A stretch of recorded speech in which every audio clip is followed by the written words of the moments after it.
This program was made possible by contributions to your PBS station from viewers like you. Thank you.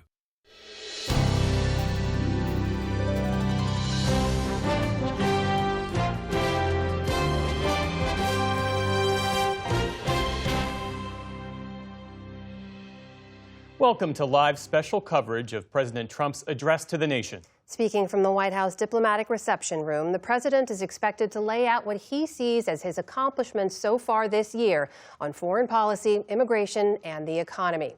The speech comes as the president's approval rating sinks to the lowest of his second term. In a new PBS News NPR Marist poll, 38% of Americans think he's doing a good job. The president will also use the speech tonight to look ahead to his policy priorities for the year to come. Our own Liz Landers is at the White House now. So, Liz, help us understand why the president is using this moment for a primetime address. Jeff, tonight's speech is expected to be a reflection of the last year. We are anticipating hearing from the president tout his administration's aggressive agenda on items like immigration, like this major tax and spending bill that passed over the summer, and also on the economy, on those tariff policies that have been implemented in the last year. It's Liz Landers reporting live for us at the White House tonight. We'll bring you continued coverage, but for now, we take you live to the White House and the President of the United States.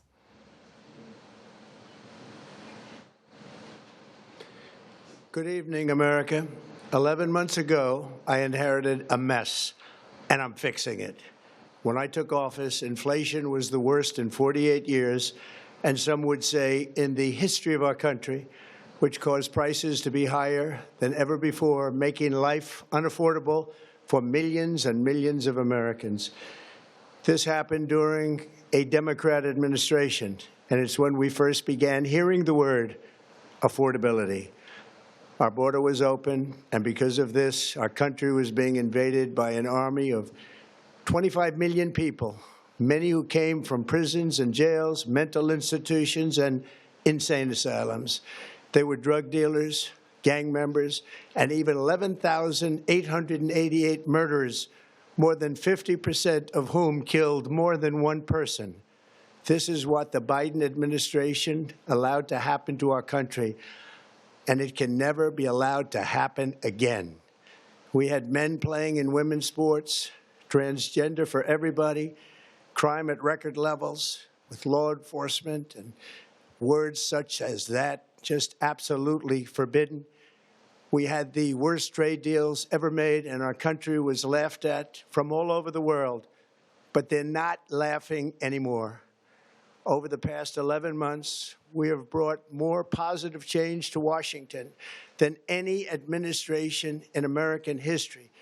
There's never been anything like it, and I think most would agree.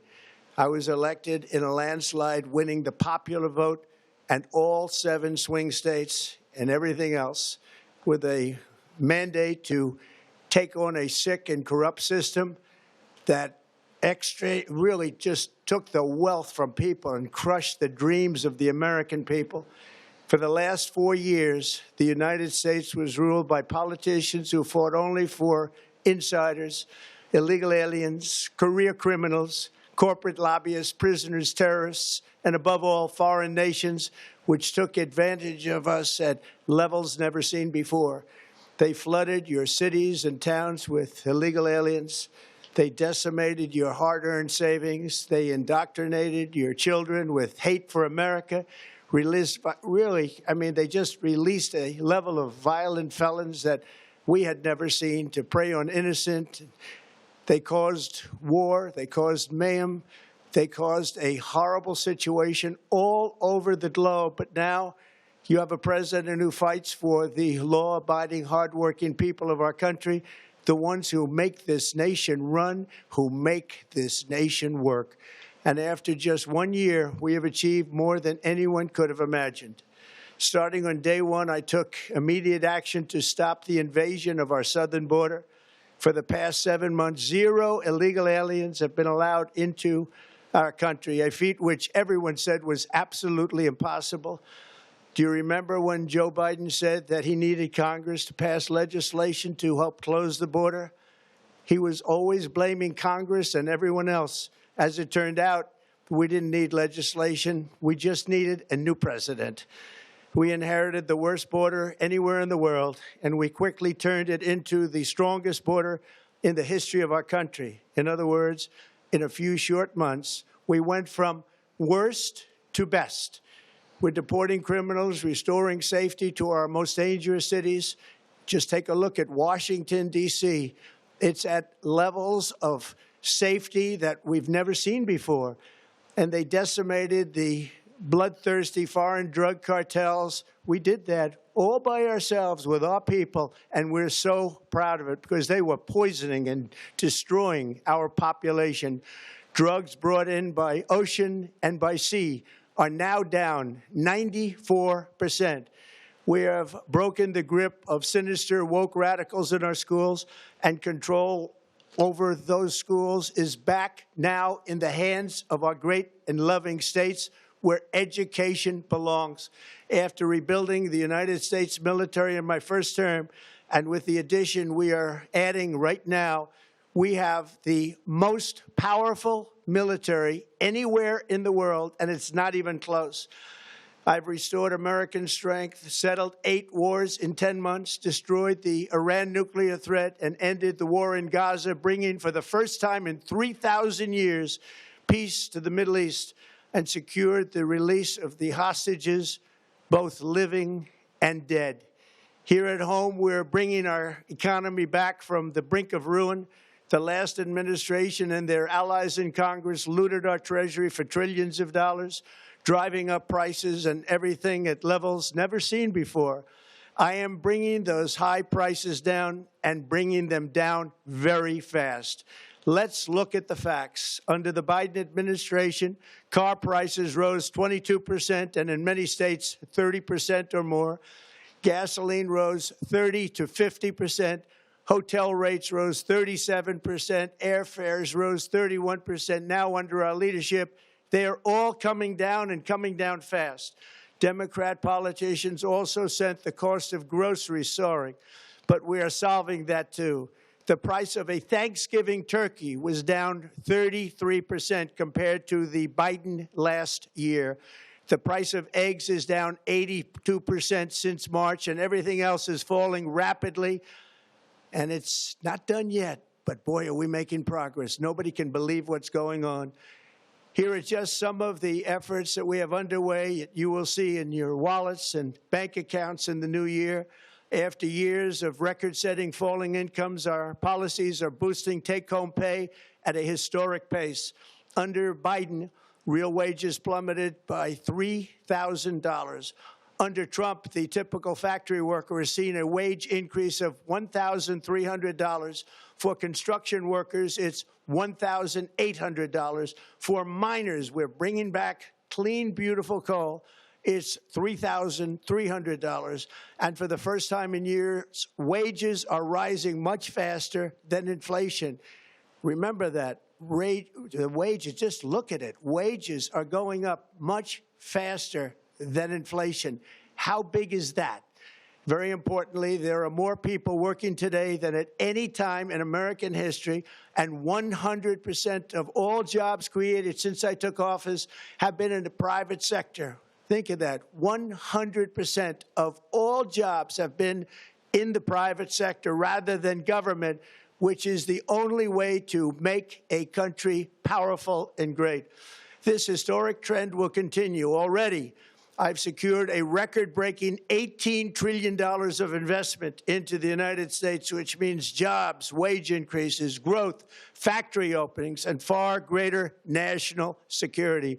Much of this success has been accomplished by tariffs. My favorite word, tariffs, which for many decades have been used successfully by other countries against us, but not anymore. Companies know that if they build in America, there are no tariffs, and that's why they're coming home to the USA in record numbers. They're building factories and plants at levels we haven't seen, AI, automobiles. We're doing what nobody thought was even possible, not even remotely possible. There has never, frankly, been anything like it. 1 year ago, our country was dead. We were absolutely dead. Our country was ready to fail, totally failed. Now, we're the hottest country anywhere in the world, and that's said by every single leader that I've spoken to over the last 5 months. Next year, you will also see the results of the largest tax cuts in American history that were really accomplished through our great, big, beautiful bill, perhaps the most sweeping legislation ever passed in Congress.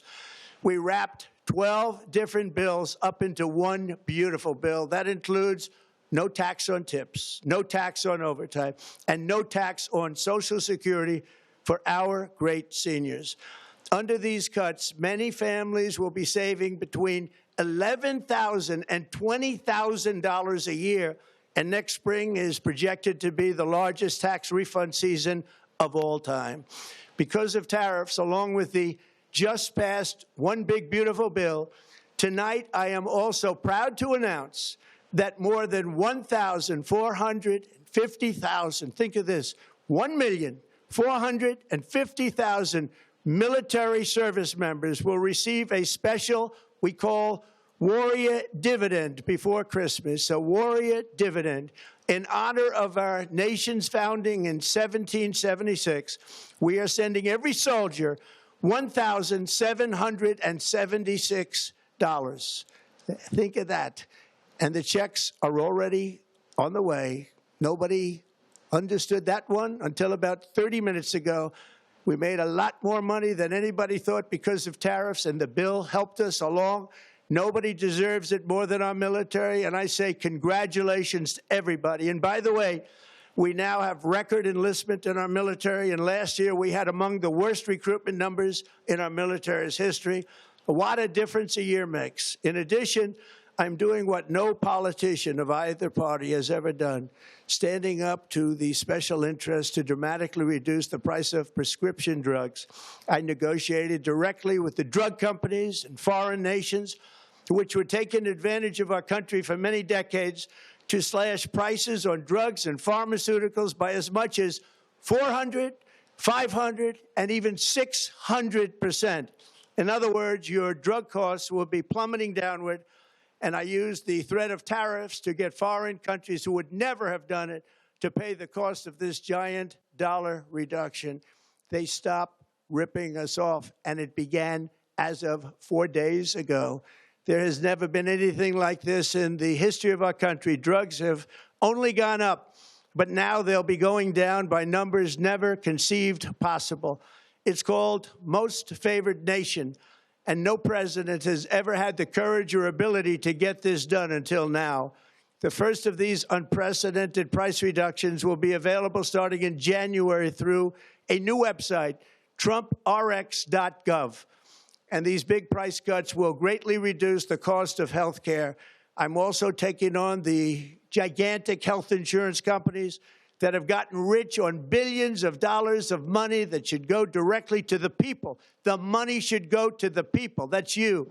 So they can buy their own health insurance, which will give far better benefits at much lower costs. It will be far better health insurance.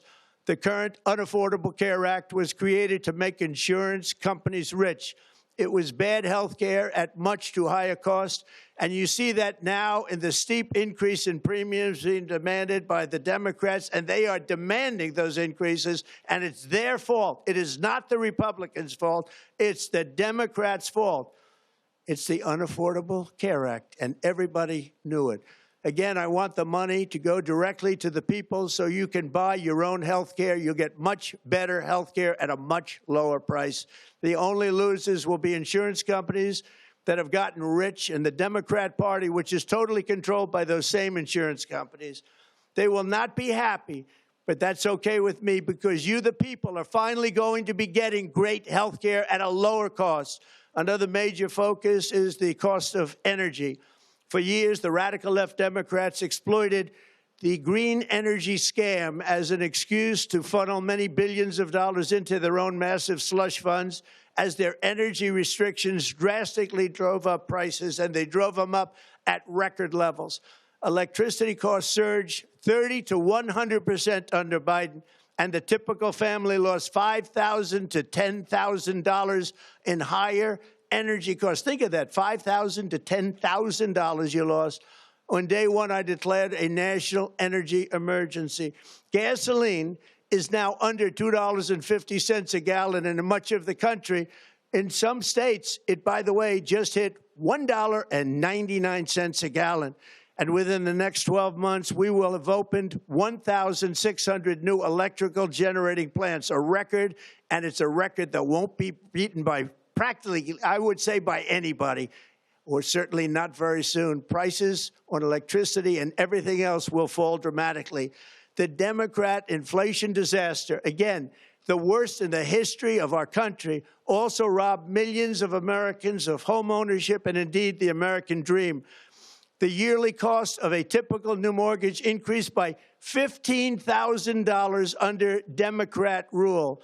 In 11 months, we've already gotten that annual cost down by $3,000, and it's coming down a lot lower. Wait till you see. The numbers are going to be shocking. And I'll soon announce our next chairman of the Federal Reserve, someone who believes in lower interest rates by a lot, and mortgage payments will be coming down even further. Early the new year, and you will see this, in the new year, I will announce some of the most aggressive housing reform plans in American history. A major factor in driving up housing costs was the colossal border invasion. We have never been invaded. This is the worst thing that, frankly, in my opinion, the worst thing that the Biden administration did to our country is the invasion at the border. The last administration and their allies in Congress brought in millions and millions of migrants and gave them taxpayer-funded housing while your rent and housing costs skyrocketed. Over 60% of growth in the rental market came from foreign migrants. At the same time, illegal aliens stole American jobs and flooded emergency rooms, getting free health care and education paid for by you, the American taxpayer. They also increased the cost of law enforcement by numbers so high that they are not even to be mentioned. For the first time in 50 years, we are now seeing reverse migration as migrants go back home, leaving more housing and more jobs for Americans. In the year before my election, all net creation of jobs was going to foreign migrants. Since I took office, 100% of all net job creation has gone to American-born citizens, 100%. In the end, government either serves the productive, patriotic, hardworking American citizen, or it serves those who break the laws, cheat the system, and seek power and profit at the expense of our nation. Look at Minnesota, where Somalians have taken over the economics of the state and have stolen billions and billions of dollars from Minnesota and indeed from the United States of America. And we're going to put an end to it. For so long as before my election, the vast majority of good and decent Americans were forced to watch as corrupt politicians plundered the halls of power, exploited our taxpayers, and pillaged every system that makes civilized society function. But not anymore, and you see that every day, not anymore. We're putting America first, and we are making America great again. Very simple. We are making America great again. Tonight, after 11 months, our border is secure. Inflation is stopped. Wages are up. Prices are down. Our nation is strong. America is respected, and our country is back, stronger than ever before. We're poised for an economic boom, the likes of which the world has never seen. Soon we will host the World Cup and the Olympics, both of which I got. But most importantly, we will celebrate the 250th anniversary of the Declaration of Independence. There could be no more fitting tribute to this epic milestone than to complete the comeback of America that began just 1 year ago. When the world looks at us next year, let them see a nation that is loyal to its citizens, faithful to its workers, confident to its identity, certain to its destiny, and the envy of the entire globe. We are respected again like we have never been respected before. To each and every one of you, have a Merry Christmas and a Happy New Year. God bless you all. And there you have the President of the United States speaking in just under 20 minutes or so to the American public in rapid-fire remarks, making big claims about what his administration's been able to achieve over the last 11 months and speaking to a country, Jeff, it's fair to say, that's losing confidence in his ability to lead on the economy. Joining us for analysis now are our White House correspondent, Liz Landers, congressional correspondent, Lisa Desjardins, and foreign affairs and defense correspondent, Nick Schifrin. Liz, we'll start with you at the White House. After mocking Democrats' focus on affordability, the president, in his speech tonight, implicitly acknowledged that pocketbook issues are, for him, a political liability. What are some of the takeaways from what you heard tonight? Jeff, I made a note here that the president switched in this speech tonight to addressing affordability, housing prices, grocery prices, electricity prices at about 6 minutes into his speech. So pretty far up at the top, he started to talk about this. And we have seen the president do domestic travel on this issue recently. He went just last week to Pennsylvania to talk about affordability. As you mentioned, the president has blamed Democrats for this, saying that they've created this crisis and that it's a hoax. But he has also acknowledged that affordability is an issue. It's a dueling problem that this administration is trying to deal with right now. He said they are not done yet bringing down prices for Americans. And we also saw that with the visit recently here of New York City's Mayor-elect Mamdani, the president speaking extensively with him about affordability issues in particular. So that, I think, really stuck out to me as the leading issue that this White House is trying to grapple with. As you mentioned, we have that polling that's out today that says that just 36% of Americans approve of the way the president is handling the economy. They certainly want to bring that number up in the new year. Jeff? Lisa, we heard the president there speaking on a number of issues I know you've been covering intimately, also referencing that one big, beautiful bill, seeming to sort of mention to people change is coming, things will get better. What did you take away? I know this is a moment when he's not the only Republican who's trying to tout accomplishments in this last year, but we know from our polling, again, that message isn't getting through. The issue is prices. We see that as the #1 issue for all across the spectrum, including with his base. Maybe that's why he spoke to it so much. But getting some initial reaction from Democrats, they believe this is a reaction to those polls. One said, this is how you know the polls are freaking Trump out. His pace was quick for President Trump. Usually at the State of the Union, for example, he speaks more slowly, 75 words per minute. I have him at more 140, 150 words per minute, which is not unusual for a speaker, but it is quick for him. He was pushing through this speech, hitting a lot of points, but we'll have to remain to be seen what people take away from it. Mm-hmm. And Nick Schifrin, we heard the president announce what he called a warrior dividend, $1,776 and a bonus for members of the military. What more have you been able to put together about what this actually is? Not a lot. Department of War and White House officials haven't responded to my comments or my questions yet. But as you said, 1.4 million service members, he said, warrior dividend, $1,776. That's $2.5 billion in total. We don't know how he will pay for that. The Atlantic, though, this afternoon, who broke this news, said that it'll come from the DoD, Department of War budget. And so presumably from the money that the department already has trying to find that or move that around. And the administration has done that in the past. They have taken money from one part of the department's budget and moved it to another, not going through the appropriations committees, of course. And so there's a precedent for that. So if that is what the department does, obviously a lot of service members will be very happy with that. Liz Landers, take us back to what you've been hearing from your sources at the White House in terms of how this speech came together and what it is the White House hopes to accomplish by delivering this address right now, understanding the president's slated to hit the road again to continue to deliver this message to the American people. Yeah, that's right, Amna. We are expecting the president to go on Friday of this week to give another late evening speech in a small community in North Carolina. Of course, North Carolina, very important state politically right now. So the president and the White House also looking ahead to 2026, these midterm elections. I know Lisa has been covering this from the Hill, too. There are a number of Republicans who have announced retirement, and the margins for this White House to get bills through right now and to continue to pass the legislation that the president wants to see. That time frame may be narrowing here as we get closer to these midterms in November. And Lisa, the president's headed to Rocky Mount, North Carolina on Friday. Members of Congress are headed home. Is there anything in this speech that Republicans in particular can use, that they can leverage as they meet their constituents, many of whom are losing? Well, they're not losing health care coverage, but they'll see their premium spike at least momentarily. Right. They'll be talking about gas prices, which the president talked about as well. To Liz's point, 26 Republicans are leaving Congress, at least right now. North Carolina is a redistricting state. It's one reason House Republicans control the House right now. But they are all very, very nervous about this next election.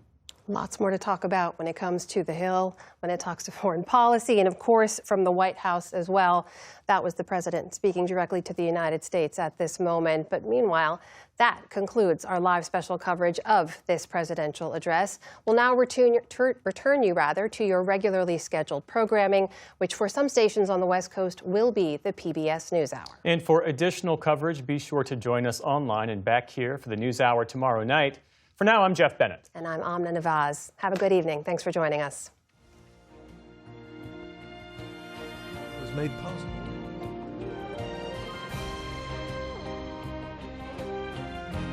This program was made possible by contributions to your PBS station from viewers like you. Thank you.